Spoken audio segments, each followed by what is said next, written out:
In today's video, we're diving into some of the most shocking and disturbing deaths ever during extreme world record attempts. From a free solo slackliner plummeting 1,200 feet in Norway to a high-altitude wingsuit jump gone wrong over the Idaho desert, each story pushes the limits of human risk and ends in tragedy. It was August 19, 2015. In Norway's Romsdalen Valley, the wind pulsed gently across the cliffs as the gorge below narrowed into a shadowed seam of rock and water. Just past noon, a group gathered quietly on the ridge. One man stood alone at the edge, barefoot, squinting into the sun. Lucas Fair was 29, a structural engineer from Cologne. In the summers, he disappeared into the Alps, chasing high lines between peaks. Among slackliners, he was respected for his calm under pressure and his minimalist approach, using only what was necessary to stay alive. Highlining is like tightrope walking at extreme heights. Athletes walk across narrow webbing stretched high above the ground, often over cliffs or valleys, using only balance and focus to stay upright, while strong winds threaten to throw them off. He often walked with a tether but had increasingly moved toward soloing. No harnesses. For Lucas, risk wasn't rebellion, it was control. Sponsors had backed away when he began declining harnesses, but an Austrian film collective had agreed to document this walk. Lucas had helped design the anchors for the 4,300-foot line himself, triple-checking each bolt. The line was suspended 1,200 feet above the gorge floor. He chose that line in Romsdalen because it was long, clean, and quiet. No base jumpers, no drones, just granite and air. The goal was simple: walk the longest free solo high line in history. He had trained for it by isolating segments and rehearsing wind correction techniques. The weather that morning was clear but shifting, calm air interspersed with erratic gusts. He knew the wind never held perfectly, but part of the challenge was adapting in real time. That day at 12:10 in the afternoon, he stepped onto the line. His team said he moved steadily, his feet gripping the webbing with a subtle roll, knees bent. At about 1,400 feet in, the line began to sway in a broad lateral arc. He crouched to stabilize and waited. The wind eased. He stood and resumed. No one knew it was the last time he would rise upright. Around the 1,500-foot mark, a harder gust slammed into him. His torso pitched left, arms flared wide. He lunged to counter it, but his foot landed just off-center on the swaying webbing. For a split second, he hovered, arms frozen, spine arched. Then the tension gave way. He dropped like a snapped wire. His body spun once in freefall before vanishing into the granite throat of the gorge. The sound swallowed before it reached the far cliffs. He struck a jagged outcrop halfway down the cliff face, ricocheting violently before continuing the fall. Witnesses later described a sharp, echoing crack that cut across the valley. His body tumbled the remaining distance, hitting the boulder-strewn base. Searchers called by his team located him hours later using drone footage and triangulation from the opposite ridge. His spine was broken in multiple places, his pelvis crushed, and both legs twisted at unnatural angles. The coroner's report described non-survivable blunt force trauma, consistent with a vertical fall at terminal velocity. There were no signs of movement after impact. His family held a private service in Cologne. Friends traveled from Germany, Austria, and Italy to attend. Most were fellow slackliners and alpine climbers who had trained with him over the years. Norwegian authorities closed no trails, issued no fines, and made no recommendations. Lucas had signed liability waivers and crossed no restricted areas. It was October 21st, 2016. The sun had barely risen over the scrub plains outside Pocatello, casting a faint pink wash over frost-coated sagebrush. In the open field, a helium balloon the size of a silo towered silently above a support truck. Below it, one man climbed into a pressurized capsule, while 3 others watched from a distance. Wind was low. Visibility was perfect. No one thought something would go wrong. Travis Dale, a 30-year-old former Army parachute rigger from Utah, had built his post-military career around defying gravity. After discharge, he'd transitioned into freelance stunt coordination, doing technical consulting for commercials and thrill-seeking YouTubers. Friends described him as obsessively methodical: gear logs, pressure spreadsheets, fail-safe diagrams covering every surface of his workshop. Base jumpers knew him for precise exits and long canopy rides. But Travis's true passion was wingsuit flying. Wingsuit flying transforms humans into human projectiles, where athletes leap from aircraft or cliffs wearing fabric wings that allow controlled gliding at speeds exceeding 120 miles per hour, requiring split-second timing and perfect body positioning to avoid catastrophic crashes. Travis believed flight was a mechanical equation that could be mastered, even pushed beyond conventional limits. For 2 years, he pursued an impossible dream, launching a wingsuit from the stratosphere using a weather balloon capsule rigged from surplus military schematics and custom-fabricated gear. The system had been tested unmanned multiple times. The capsule was fitted with automated venting valves, internal oxygen supply, and a sealed pressure hatch. His suit, a reinforced wingsuit with carbon fiber internal stiffeners, had been modified to stabilize early deployment at extreme altitude. The goal was a clean exit at 41,000 feet, well above commercial airline cruising altitudes. Travis filed partial disclosures with the authorities and kept the jump under tight wraps to avoid regulatory shutdowns. The launch site was chosen in a remote stretch of airspace to avoid radar detection, and no active transponder was used during ascent. His ground crew was lean, just 2 friends and a spotter, tracking him via handheld radios and a commercial GPS beacon. They operated from an unmarked van near the edge of a dry lake bed, miles from the nearest paved road. His ground crew was lean, 2 friends and a spotter, tracking him via radio and GPS beacon. The balloon launch began at dawn. The capsule rose steadily through the thin atmosphere, reaching 40,800 feet by 7:52 in the morning. Travis radioed ground control to report all systems normal. He depressurized the cabin and opened the hatch into -60-degree air. The moment he jumped, ground observers noted something was wrong. Instead of the graceful glide he'd practiced thousands of times, Travis pitched forward violently and began to spin. His radio went silent. Then, as if it couldn't get any worse, the left wing of his suit tore away, later recovered in shreds 3 miles downrange. Experts would determine the fabric likely failed under lateral wind shear during exit, something impossible to simulate at ground level. Without wing symmetry, he couldn't level out. He spiraled helplessly for over 30,000 feet, shedding fabric and fragments. At 9,000 feet, his automatic activation device fired, deploying the reserve parachute. But the rig fouled in torn fabric from the damaged wing and never inflated properly. Travis struck the canyon floor at an estimated 190 miles per hour.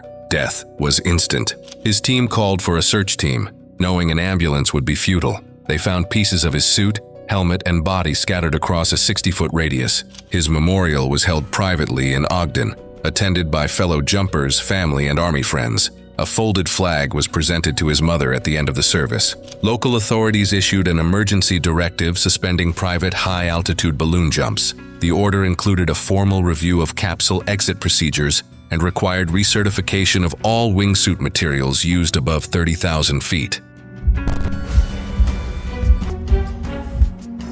It was October 3rd, 2015. The wind barely moved across the open white of the Bonneville Salt Flats, a vast, blinding surface stretching in all directions under a cloudless Utah sky. In the distance, the low growl of a modified pace car echoed against the horizon. At its rear, a slender figure on a carbon frame bike waited for the tow line release. The attempt had been months in the making.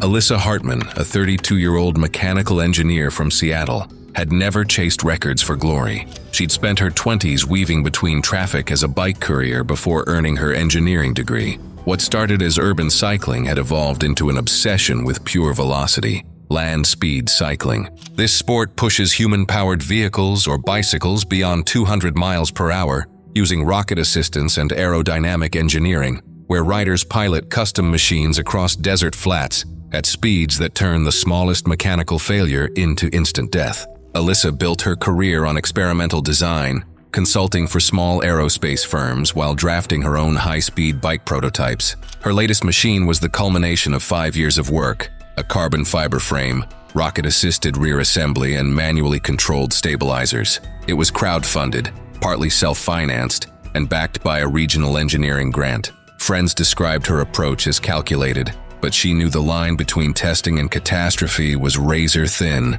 The setup was extreme.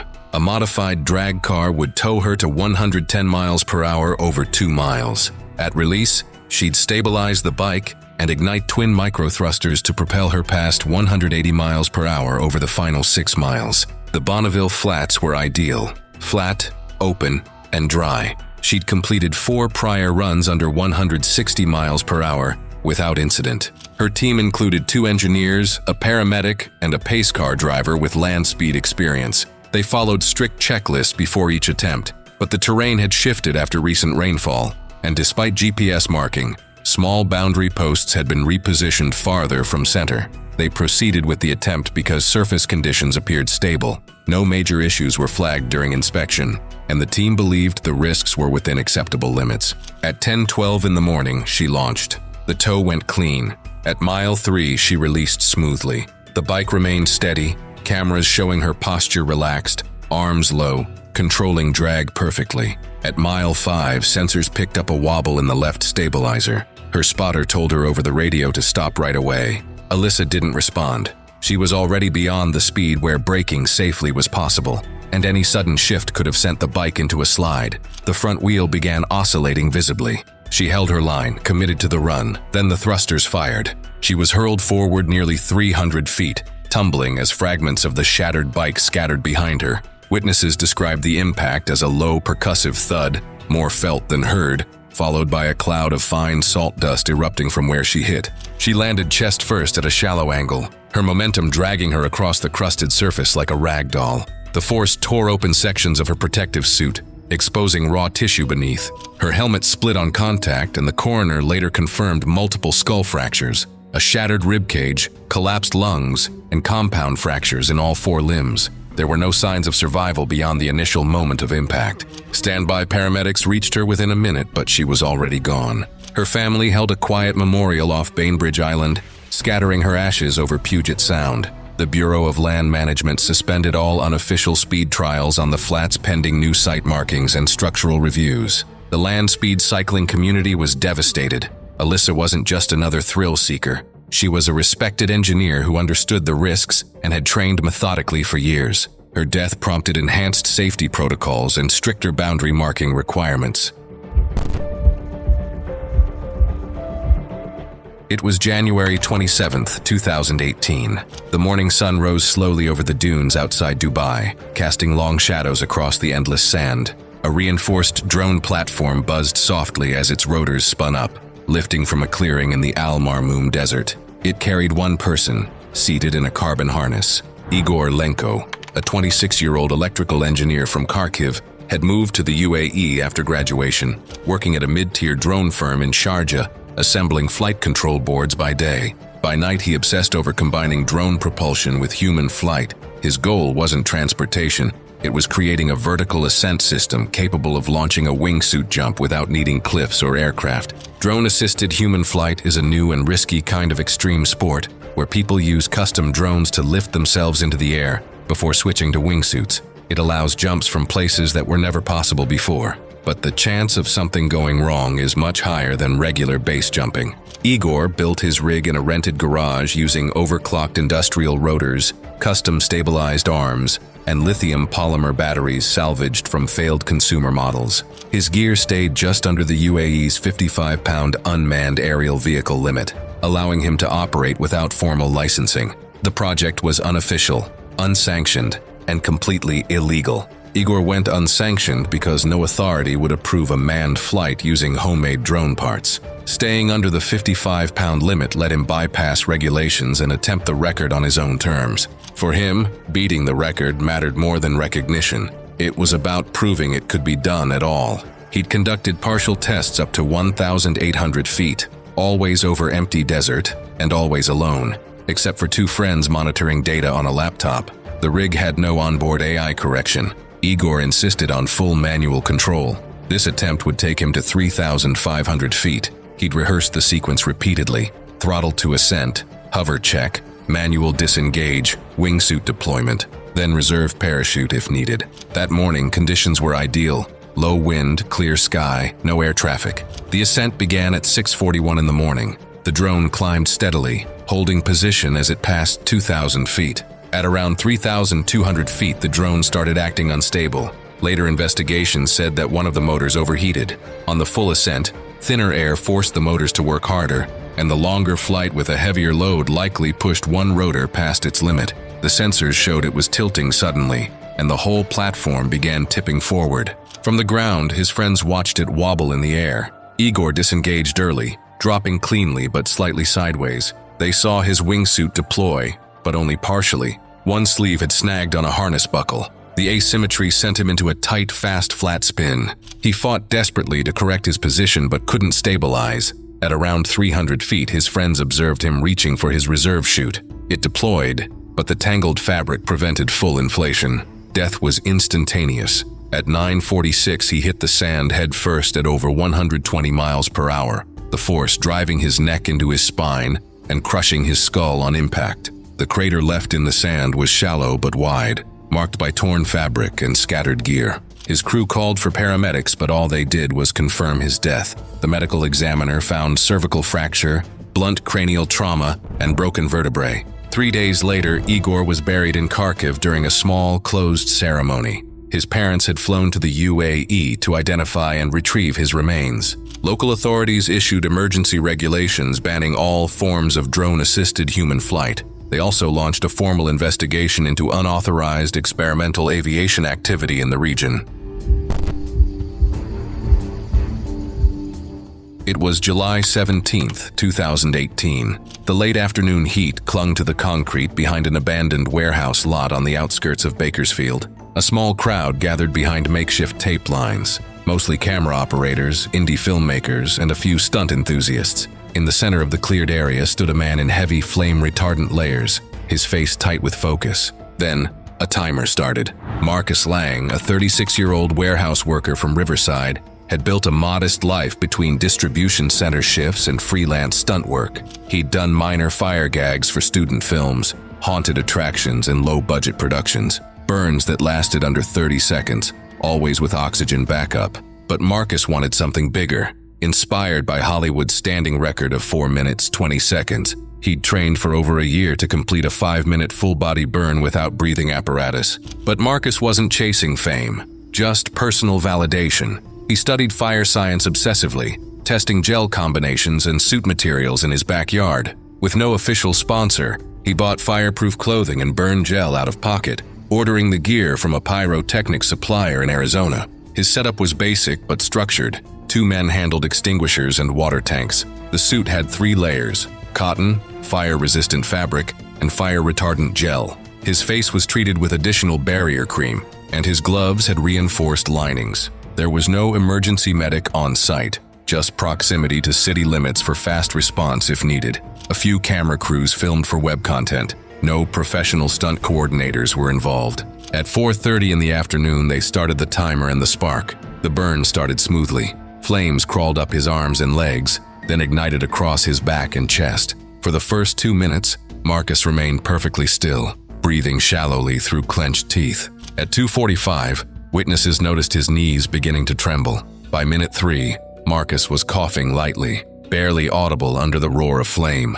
Then he leaned forward slightly, shifting his weight, then staggered 2 steps. One glove showed visible degradation, material curling, exposing skin beneath. The protective gel had worn thinner than expected in high-friction areas. Joint areas degraded faster than lab tests had suggested, something only visible once the suit was already burning.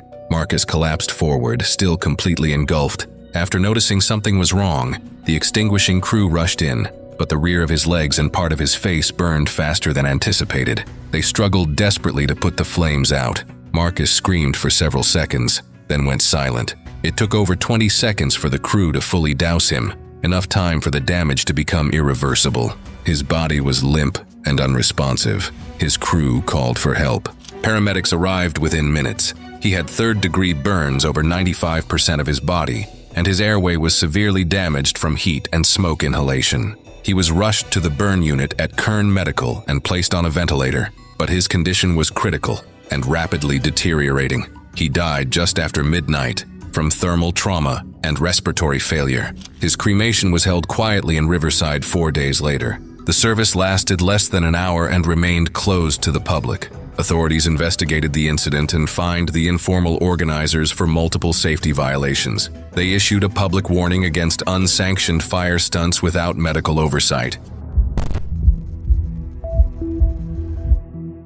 It was June 24, 2016. The sun beat down on a closed-off strip of asphalt behind a mall in South Los Angeles. A line of volunteers knelt shoulder to shoulder in the middle of the lot, eyes forward, hands on the ground. At the far end, a plywood launch ramp sat propped by bricks, its seams duct-taped and repainted. Music played from a portable speaker. No one was mentally prepared for the upcoming tragedy.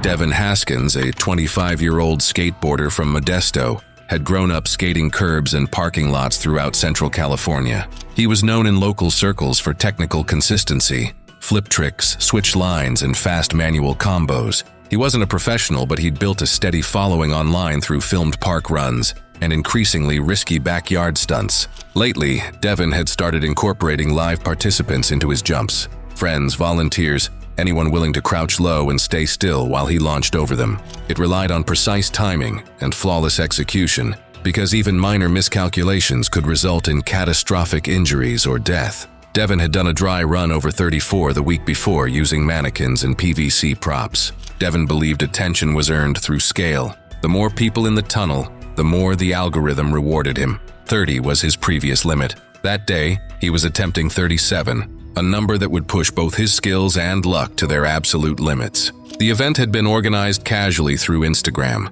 The mall had not authorized the event, and security presence was minimal. Devin rented a generator and used scrap wood for the ramp. No EMTs were present, no permits filed. Around 60 people gathered, mostly young skaters, spectators, and volunteer participants. The lot had just enough clearance to lay out the line of people, build speed, and attempt the jump in one clean motion. Several friends held phones at different angles, documenting what they hoped would be Devin's breakthrough moment. He rehearsed his approach speed 3 times, landing each time short of the ramp just to calibrate distance and timing. The mood was loose but tense. Everyone understood the stakes.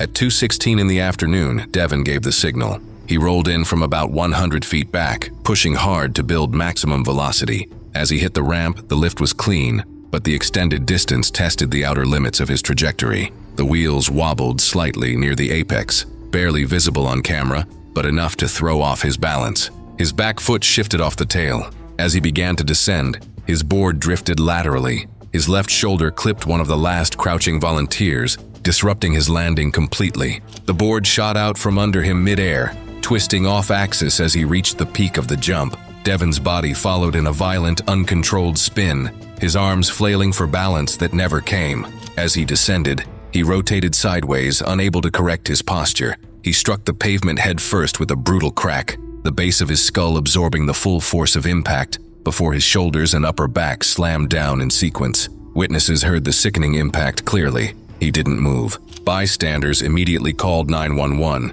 Paramedics arrived within 5 minutes and attempted resuscitation, but Devin was pronounced dead at the scene. The coroner later reported skull fracture with accompanying cervical spine trauma. The volunteer he clipped suffered only a minor shoulder contusion.